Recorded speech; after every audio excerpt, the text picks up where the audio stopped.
Hey everybody, welcome to the channel. I'm Fox, and today I wanted to bring you an updated review of the Burnout, which is the named FAMAS that can drop anywhere in game. I've spoken about this weapon a lot recently, and as I very recently covered just the FAMAS in general with a PvP build with a little bit of handling on there, a lot of people mentioned the Burnout, just stating that with the perfectly unemptied talent that you can see in the bottom right, you don't need to add handling onto your build because the weapon gives it. Now in PvP you really do want that burst damage, so I still think that my build there is better in terms of using Optimist or InSync or anything along those lines.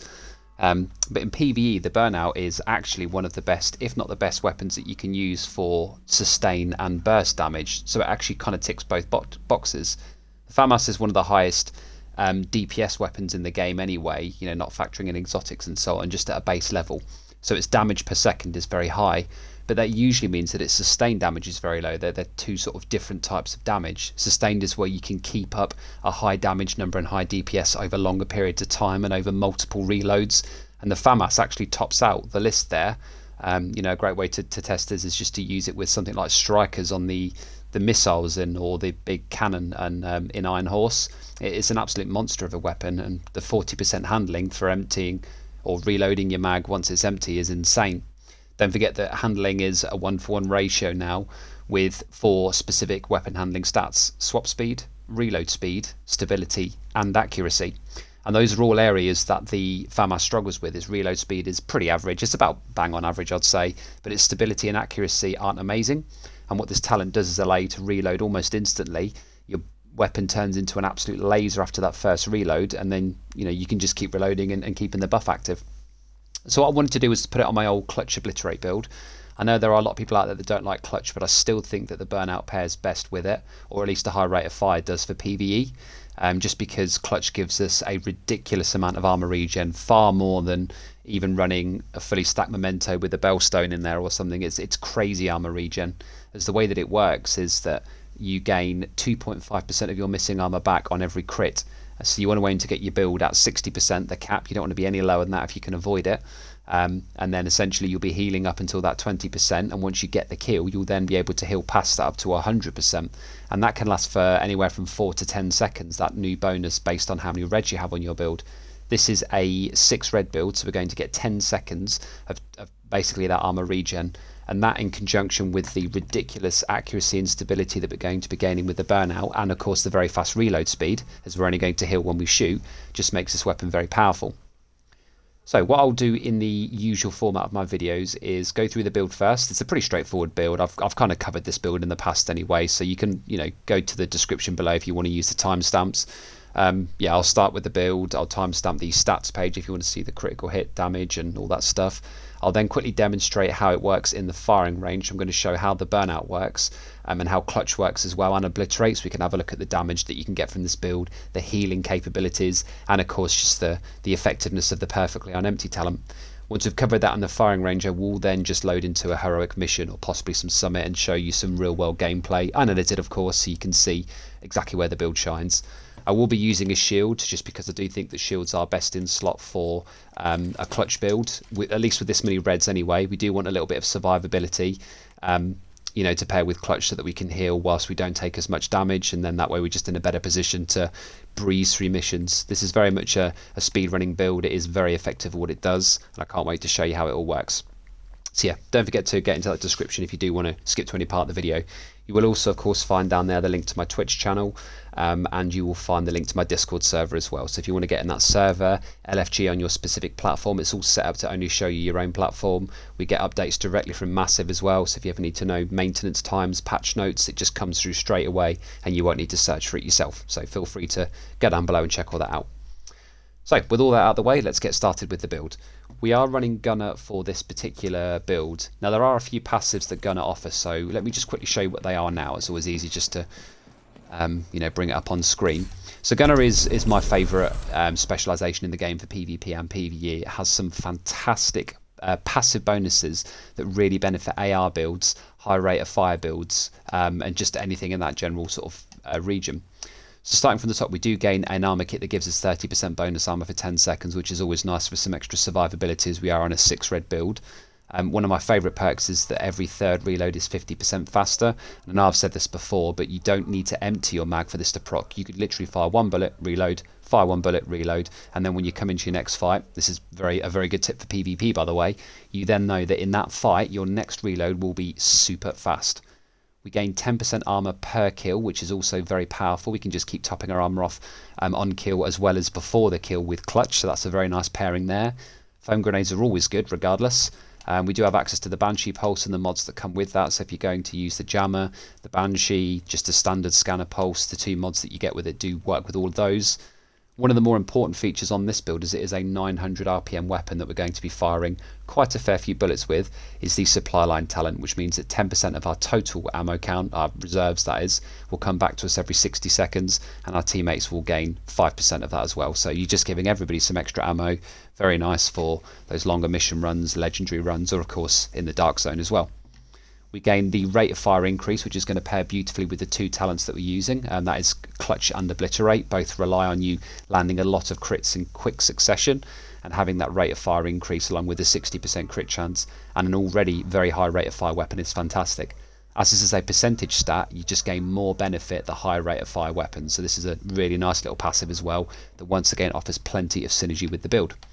And then finally, if you do wish to increase your handling a bit more when you're sat in cover or just motionless for 1 second, you will gain a further 10% weapon handling. So you could always start each room in cover just to make sure that you can land your shots and get your first reload off faster, because with perfectly unempty, the very first reload does not give you the buff. It only kicks in after that first reload has happened. So it's always smart just to get in cover for the first encounter of each room and do it that way. So yeah, lots of reasons to use Gunner. I can't think of anything I would use over it at all. Sharpshooter gives some nice stability passives. Survivalist is great for the team. Demolitionist is the same and stops us getting exploded all the time. But ultimately Gunner just offers way too many passives not to use with this build. There's a lot of synergy there. Of course we are using the Burnout. Now how you spec your minor attribute is your choice. I've always preferred damage to targets out of cover as it's the biggest multiplicative stat that you can get on your weapon, but I do find that in PvE damage to armor with an AR is better. The reason for that is that we already have the 21% damage to health, which is once again multiplicative, and every enemy in the game has health to some degree. Some have loads of armor first and then the final part of their total pool of health and armor is health. But then some of the most dangerous enemies in the game, namely heavies and warhounds, are health only, so that 21% is helpful there. But I do find that in PvE enemies do have a tendency to sit in cover, which means that damage to targets out of cover isn't effective as much, and at least not as it is in PvP. So I do think the damage to armor is actually better for PvE, because then you are literally covering 100% of enemies. You're always getting some form of multiplicative damage bonus regardless of the type of enemy that you are shooting into. For my secondary, I like to have a close range weapon, and one of the best in the game, if not the best in the game at the moment, is the Scorpio. My roll's pretty poor, as I mostly use this on my skill support build, which I will link at the top of the screen now. Actually, that is a superb build for legendary, so if you haven't seen that video yet, that build is fantastic, and your legendary teammates will adore you for running it. But yeah, apart from that, I only really use this as a secondary. It does have some very nice features in the sense that we can stagger targets that rush us, namely the Disorient and the Shock, so the 3 and 6 shots will stagger, which is very powerful if somebody's rushing you, so that's a great secondary, but you can run whatever you want here. Final weapon, I'm just going to use the name card, which gives us the +1 skill tier, so whoever do want to swap to this, there is a nice little benefit to this, in which if you swap to this first and then drop your Hive, you will actually have 2 charges to res a teammate. You could then swap back to your Burnout or Scorpio. You'll still have the 1 charge from that's remaining from the 2 from when you dropped it, and then you can pick it up and you're basically back where you started. So that's a nice little feature with the card. But yeah, you don't need to use this that much. The only other alternative I would say would be the Orbit, just because it gives us perfect finisher, which is very powerful, but ultimately you can just roll finisher on this weapon anyway. So I would say just go for the +1 skill tier card, which does come exclusively from the Dark Zone and did drop in Season 4, which will now be Season 8 towards the end of this year. Looking at the gear pieces, what we've ultimately gone for here are every single piece is designed to improve our damage and our capability to close kills quickly. We only heal when we're shooting and killing, so it's important that we can do that as efficiently as possible. And whilst Clutch isn't a damage talent, I do think that it is better for this build than something like Vigilance, where we'll be losing the buff quite frequently, particularly as the FAMAS usually performs better at closer ranges. So what we've done is gone for Obliterate, which is a multiplicative damage talent. Critical hits increase total weapon damage by 1% for 5 seconds, and this does stack up to 25 times. So this ends up being more powerful than Spotter, more powerful than Perfect Spark, and nearly as powerful as Glass Cannon. Not quite, it's probably about 10-15% off of Glass Cannon, but we don't have the negatives that come with that. So we have tons of damage on our chest and from the rest of the build, and then we can use Clutch, which, like Obliterate, works based off of our crits. If we are below 20% armor, critical hits will repair us by 2.5% missing armor, and this is before we've even gotten a kill, so we can hold ourselves at that 20%. Very powerful with the shield. But then if we get that kill, it will allow us to repair up to 100% armor for up to 10 seconds with this particular build. Every blue you have on here shaves 1 second off that timer, but it does refresh with each kill that you get. This has been working really well with the Golden Bullet event, but then saying that, I think any build works with that. It's pretty much the only event that I've been interested in doing. So that's the two talents that we're going for, and the way that we've fleshed out the rest of our damage and crit chance is to go for 2-piece Providence, as we gain the 15% headshot damage and the 10% crit chance. I didn't want to go for Coyotes here because both Obliterate and Clutch rely on us critting as often as possible.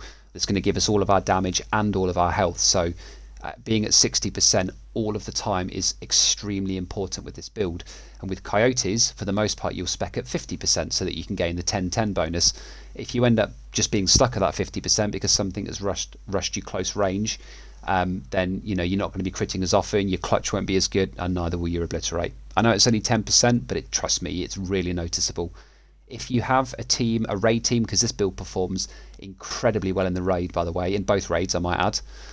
If you do have a raid team that have 2 or 3 Coyotes, then yes, you do want to run it, and in that case you want to get rid of one of the Providence and swap it for a Grupo, and then just go for the Coyotes and put yourself at 50% chance. So you don't need the extra 10% from the second Providence. But we're just going to assume that our teammates haven't got Coyotes on here, so you do have a few variants of this build.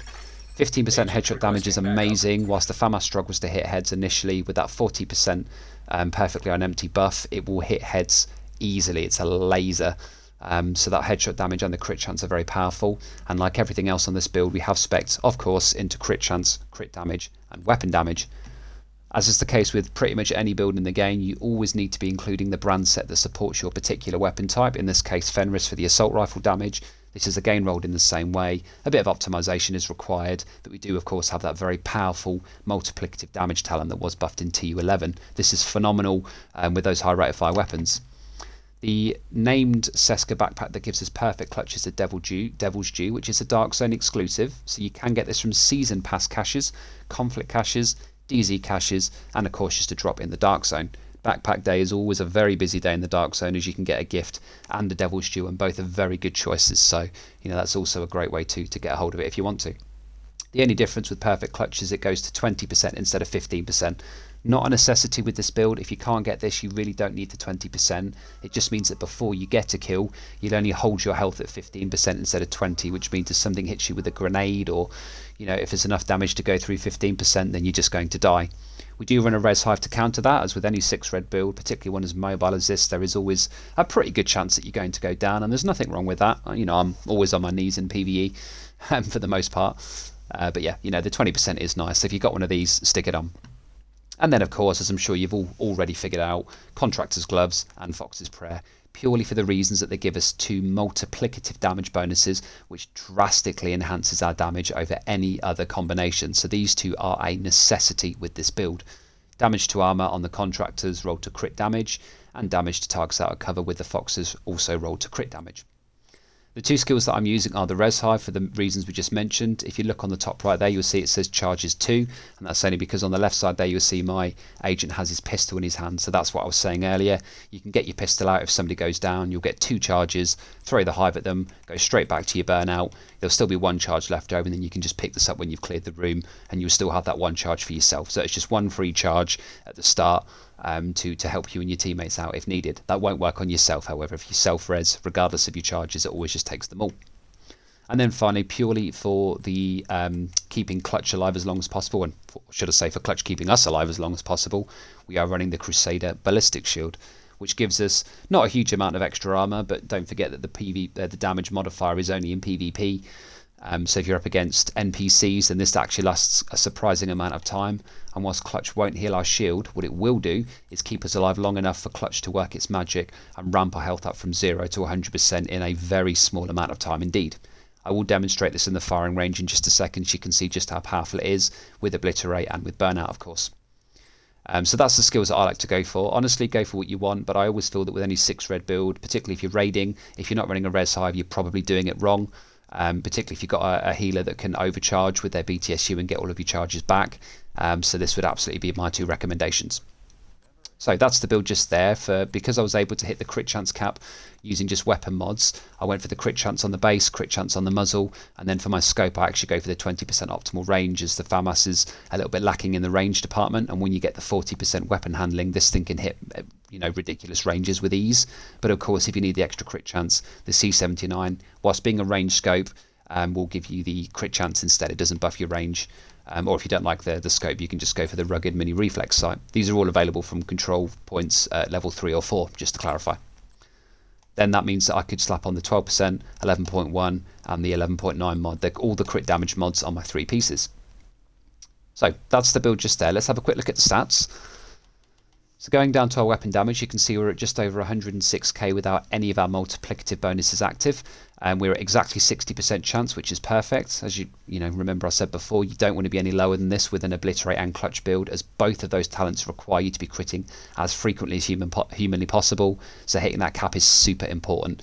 Put everything you need to into crit chance, even if you've got to use gear mods, but definitely start with your weapon mods first, as they're only 5%, but the crit damage is only 5%. On your gear, the crit chance is 6%, but the crit damage is double that. So you really want to try and use the crit damage mods on your gear where possible. But don't worry, Obliterate gives you so much damage with the Contractors, Foxes and the Burnout, already one of the highest DPS weapons in the game, that you can absolutely afford to use crit chance mods on your gear if you just need to hit that cap. Because I didn't need to do that, I've been able to get my crit damage to 151%, and with the Providence included and my watch level maxed out, my headshot damage is 90%, which is quite high for an assault rifle. We also have the 8% damage to armour. I would have preferred the 6% as the minor attribute on the weapon to stack with this to get us up to that 14%, but we do still have the 21% multiplicative damage to health, and whilst it doesn't show it here, 18% damage to targets out of cover, 8 from the Foxes, 10 from the weapon. You can see the range has been buffed quite nicely to 34 metres. And then our reload speed is 2.2, which is average, but this will be drastically reduced. It'll be about 1.5 seconds when we get that talent proc from the Burnout. Because I'm not running any blues on the build, I'm only at 726k armor with a maxed out watch level, but we do have 10% of that come back to us on every single kill, and you will be getting a lot of kills with this build, so you don't need any armor regen or anything like that. And then everything else here is once again based on that maxed out watch level.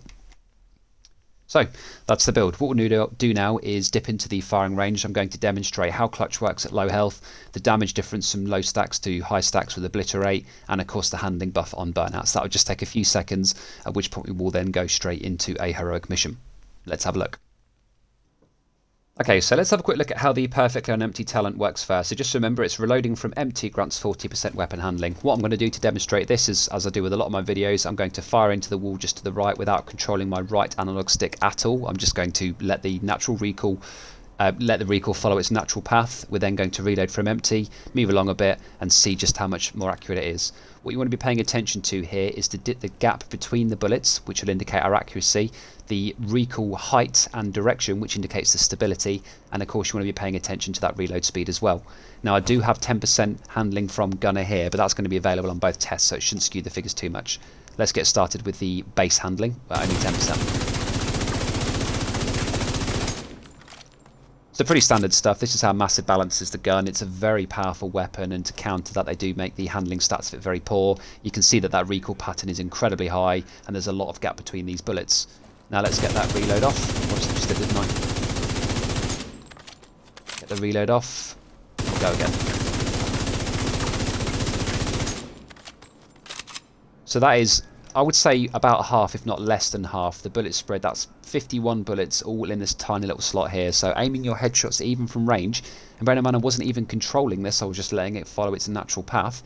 It's easy enough to control this and land nothing but headshots or body shots, or just be more accurate with your weapon. And of course the more bullets that we hit, the more Obliterate stacks that we can build and maintain, and the more healing we get from Clutch, and this all equates to more DPS. Yes, you could be thinking, well, just go for Vigilance on your back and just go for Optimist or Insync on your weapon to maximise your damage. And you're right, that would equate to more damage. But ultimately, healing more equates to more DPS because you are in the fight for longer. You're not using your armor kits as much, you're not sitting in cover as much, you can just be out and about more, landing more shots. The Burnout, whilst it isn't a damage talent with the perfectly on empty, it's an indirect DPS buff because, you know, ultimately we're reloading faster and landing more shots. And of course that all pairs up nicely with Obliterate. Because we're landing more shots and we're reloading more quickly, we build our Obliterate stacks faster. So this all equates to DPS increases even though we're not using damage talents on our weapon or backpack. And as you'll see in the footage shortly, you really don't need to. This build is awesome, it works so well. So let's have a quick look at Clutch. I'm going to damage myself all the way into my health.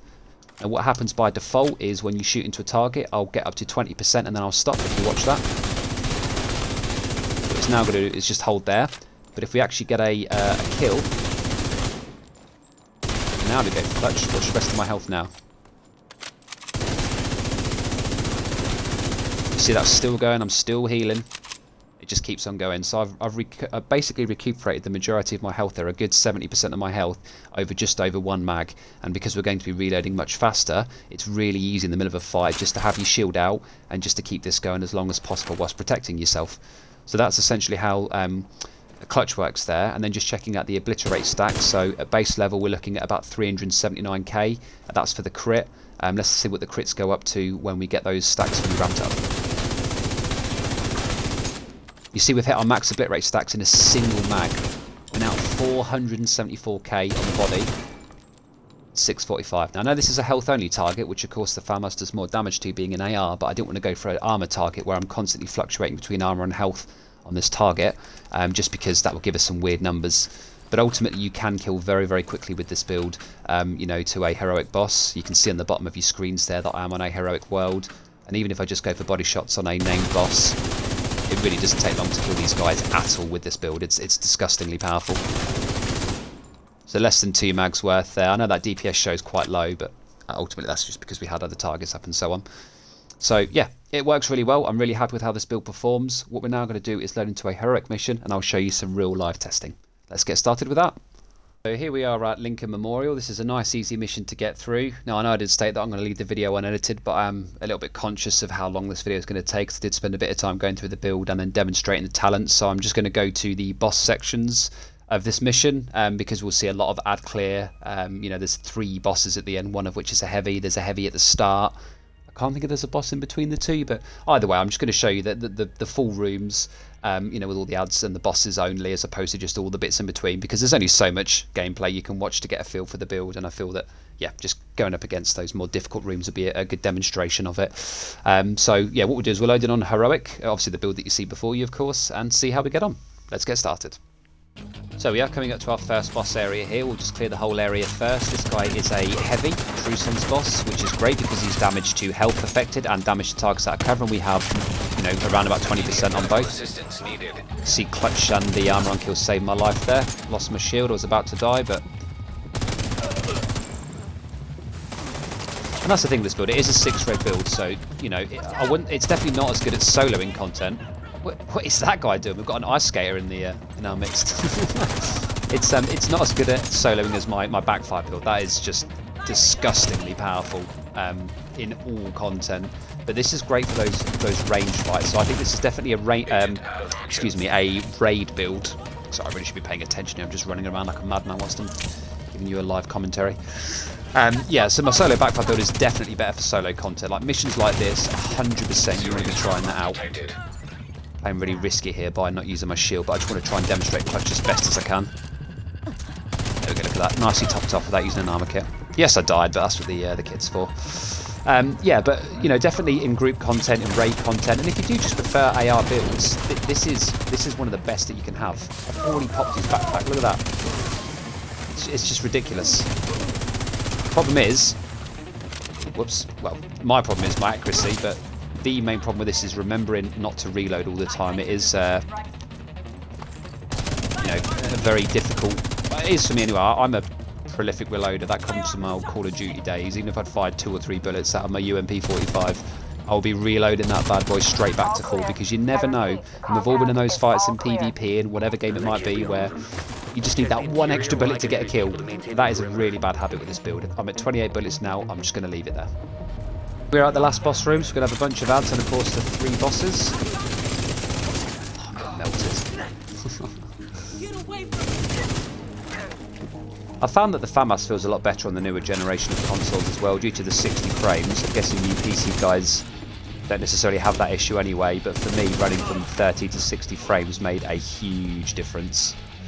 And weapons that are as unstable as the FAMAS just feel better even without handling, but I still think that, you know, the Burnout is a fantastic PvE weapon. It's more for boss melt, it's more for sustained damage, but it does have that great burst damage as well. It kind of ticks all the boxes, which is ultimately what we're looking for. We want to be able to burst something down, but we want to be able to apply lots of damage over large windows. If you're up against the raid boss, for example, where you're going to be reloading 4, 5, 6 times. Get his backpack if you can. There we go. Thanks to that 40% hand, and that was easy. Now we just laser his face off. Oh, see you later, buddy. Thanks for showing up. Get the old foamy boy on the go here, which I missed. No. Missed that though, did I? Immediate medical assistance needed. Good work. Go on ahead back up. The team from the campus has taken position inside the memorial. This is a template, remember. If you do want to make some changes, what I would suggest is potentially Clutch. I love the healing from Clutch, but I know that I'm quite unique in that sense. A lot of people don't like Clutch, and a lot of you would just rather go for a damage talent on your backpack, which I totally understand. Memento would be a really powerful choice on this build. That would add lots of survivability as well. It doesn't heal as much as Clutch when it's procced. Clutch massively out heals 3, 4, even 5% armor regen. It is disgustingly powerful, but that's only when you're firing. This one you could just sit in cover for a bit and let your 3% tide you over, and you do have the extra skill tier as well. So don't feel that you have to play with Clutch, because you don't. But you know, as we're using a build that is all about very high rate of fire, very high damage, and critting, obliterating Clutch, as my longer term subscribers will know, have a lot of synergy. I've used them in multiple builds, Hunter's Fury builds, FAMAS builds. You know, they Chameleon I think is one of the stronger choices for it as well. So I think I've got one on me, but I don't know. But yeah, a Chameleon works really well with this build as well. So have a little play around with it. Let me know in the comments what you think to this build first of all, if you would make any changes and what changes you would make. If you want to jump in our Discord server, as I stated at the start of the video, and get that discussion going in there as well, we do have a separate build chat. If you want to talk about your own variants of this build, or if you've been playing with the Burnout yourself, let me know what you think. I'll do my best to respond to all of those comments. Don't forget also to hit that like and subscribe button as well if you do like the content. I predominantly cover build videos for PvE and PvP, as well as a lot of damage testing, named item reviews, exotic reviews, everything that you could need from the game. I've got you covered. So I will see you all in the next video. Peace.